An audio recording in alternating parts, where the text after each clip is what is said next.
नमस्कार, आप देख रहे हैं आरएडी न्यूज। मैं हूं योगेश चक्रवर्ती। बिहार में पहली बार बीपीएससी के इतिहास में बम्पर वैकेंसी आई है।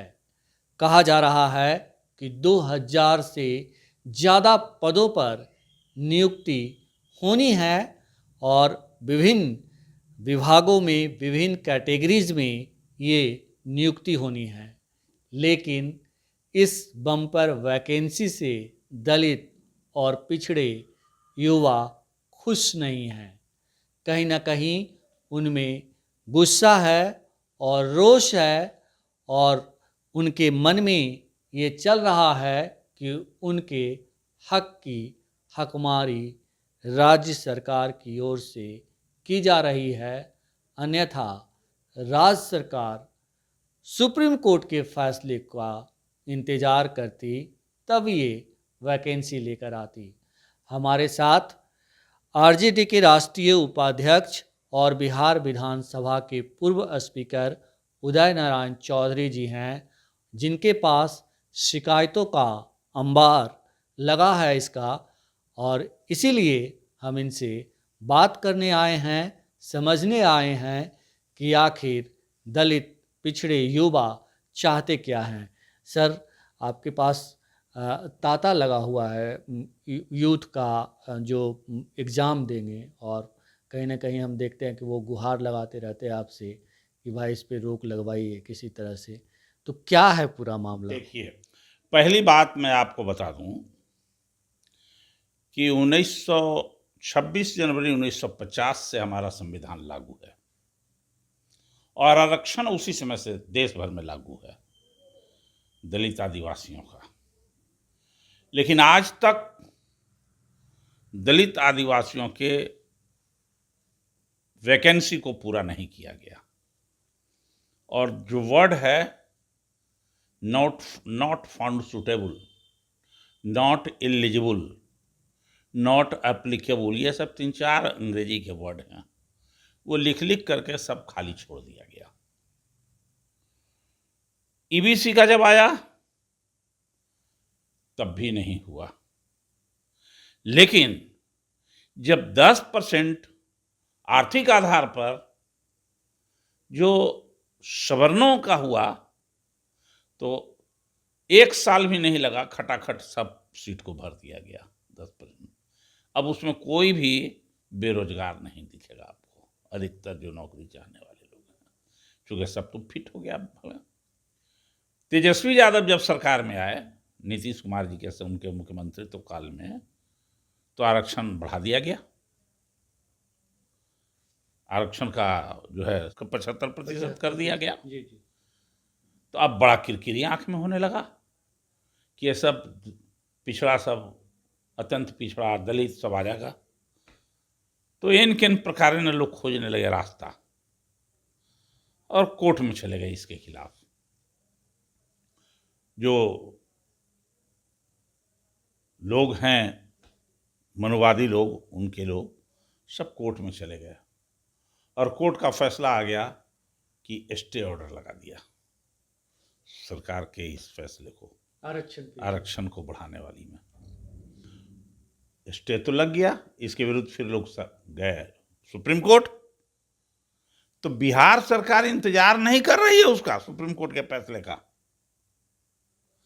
एकदम झटपट जो माननीय मुख्यमंत्री के अलग अगल बगल लोग रहने वाले लोग हैं और जो नौकरशाह लोग हैं, मनुवादी विचारधारा के मानने वाले, जो जिसकी बात आज के तारीख में चलती है राज्य सरकार में, डबल इंजन की सरकार में, इन लोगों ने एकदम कैलकुलेट करके कि फिर आगे 20-25 साल कोई वैकेंसी नहीं रहे, एक के बाद 2000 से ज़्यादा वैकेंसी निकाल दिया बीपीएससी से कि सबको भर दिया जाए फटाफट, न तो आ जाएगा दलित पिछड़ा लोग, ईबीसी के लोग आ जाएंगे। तो ईबीसी दलित आदिवासी और पिछड़ों के रिक्रूटमेंट रोकने के लिए, बेरोजगार नौजवानों का और सामान्य वर्ग से भरने के लिए फटाफट ये निकाल दिया गया एडवर्टीजमेंट।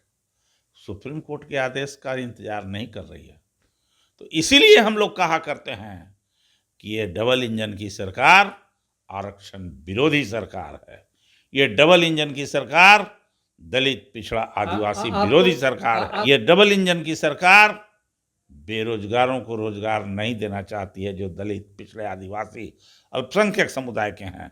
ये केवल और केवल किसी का हित सोचती है, तो मनुवादी परिवार के नौजवानों का हित सोचती है। आपको क्या लगता है कि ये हकमारी है एक तरह से कि भाई आपने इंतज़ार नहीं किया सुप्रीम कोर्ट के फैसले का और इतने बड़े पैमाने पर वैकेंसी ले आई, और वैसी वैकेंसी जिस पे जो है नीति निर्धारक लोग बैठेंगे, तो ये हकमारी है? पूर्ण रूप से हकमारी है ये। लेटरल एंट्री के लिए कितना बेचैन थे लोग करने के लिए। अगर बहुत विरोध नहीं होता तो हो ही गया था बहाली। इसके पहले भी 200-300 लोगों की बहाली हो ही गई है लेटरल एंट्री में। मनुवादियों ने अपने अपने ढंग से जो थे आरएसएस के समर्थित लोग, या जो उनके चहेते थे संघ के, उन सब लोगों को लाकर बैठा दिया ज्वाइंट सेक्रेटरी के पद पर, जहां से नीति निर्धारण होती है। आईएएस करने के बाद भी कितना देर तक, कितना साल तक इंतजार करना पड़ता है ज्वाइंट सेक्रेटरी बनने के लिए गवर्नमेंट ऑफ इंडिया में, लेकिन उसको लाके बैठा दिया गया लेटरल एंट्री से। तो ये क्या है? ये हकमारी नहीं है, ये भी एक तरह का हकमारी है दलित, पिछड़े, बेरोजगार और विशेष तौर से जो मेधावी छात्र हैं, जो मेरिटोरियस हैं, उनके साथ ही एक प्रकार का धोखाधड़ी किया गया है, हकमारी किया गया।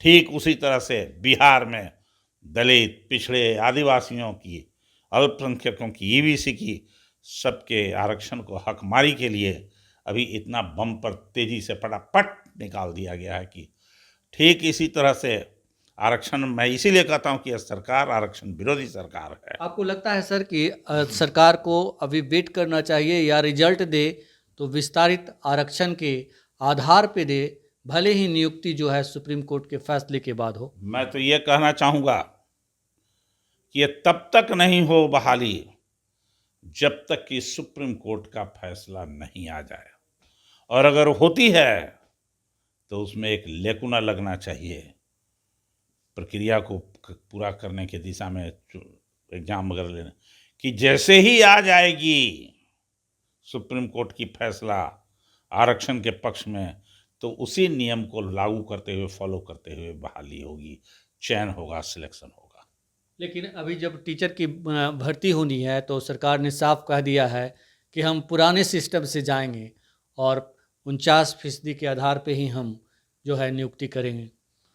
अरे भाई, शिक्षक की नियुक्ति की क्या बात कर रहे हैं? कितना हजार जाली सर्टिफिकेट पर आ गया यहाँ। और कौन लोग हैं जो जाली सर्टिफिकेट पर आया है? कोई दलित है? कोई आदिवासी है? कोई ईबीसी का लोग है? वो लोग जो बड़े मुंह वाले हैं, बड़े घराने के हैं, जो बड़े संस्कारी लोग हैं, उन्हीं लोगों को ना फर्जी सर्टिफिकेट पर पकड़ा गया है काउंसलिंग में। इस पर कोई सब इस तरह के फर्जी सर्टिफिकेट वाले को पकड़ने, जो पकड़ाए हैं, उनके ऊपर सरकार कौन सा कानूनी कार्रवाई कर रही? क्या उनके ऊपर मुकदमा चलाएगी? उनको आगे नौकरी से वंचित करेगी? इस पर तो कोई सोच ही नहीं है। फिर आप आगे करिएगा, गड़बड़ा जाइएगा। इसलिए कि दलित, पिछड़ा का कोई माँ बाप है, कोई सुनने वाला है, कोई देखने वाला नहीं है बेरोजगार नौजवानों का। और जब राजद इस बात को उठाती है तो जंगल राज कह देते हैं। सबसे बड़ा कह देता है कि ये आजकल नहीं चला रहा है थीम है क्या, लैंड फॉर जो ये कौन चीज़ है भाई? जब मर्सिडीज गाड़ी, BMW प्राप्त कर रहे हैं, वो उसमें ही सिर्फ नहीं ना है BMW फॉर स्मार्ट मीटर, वो नहीं है उसमें स्मार्ट। तो इसीलिए कह रहे हैं, ठीक है, लोग कह रहे हैं, जो मोदी जी कहते हैं आजकल, देखिए ना, निर्मला सीतारमण पर मुकदमा करने के लिए हो गया है, एक्सटॉर्शन वसूल रही थी सरकार। तो ठीक ही कहा जाता है, खाएंगे और खिलाएंगे, और नहीं दोगे तो तुम्हारे ऊपर कार्रवाई करके तुमको जेल भेजवाएंगे। ये है केंद्र सरकार और राज्य सरकार की नीति। इसीलिए मैंने अभी थोड़ी देर पहले कहा था लोगों को कि स्मार्ट मीटर लगाने का विरोध कीजिएगा तो जेल जाइएगा, मुकदमा किया जाएगा। वही जैसे ईडी काला कर रहा है एक्सटॉर्शन के लिए 8,000 करोड़ रुपया चुनाव से पहले दिला दिया। आई हमारे माननीय वित्त मंत्री जो हैं कितना बढ़िया से बोलती है झूठ, प्रमाणित न है भाई। जी जी नड्डा जी के ऊपर तो कोटे का दिया कि नड्डा जी के ऊपर और वित्त मंत्री के ऊपर वहाँ के स्टेट के जो अध्यक्ष हैं कर्नाटक के, इन सब पर मुकदमा करना चाहिए, तब उनके ऊपर मुकदमा करना चाहिए। लेकिन राज्य सरकार केंद्र सरकार कान में तेल डाल के बैठल है। तो ये सब तो एंटी दलित, पिछड़े, आदिवासी, एंटी अल्पसंख्यक हैं, एंटी ईबीसी हैं।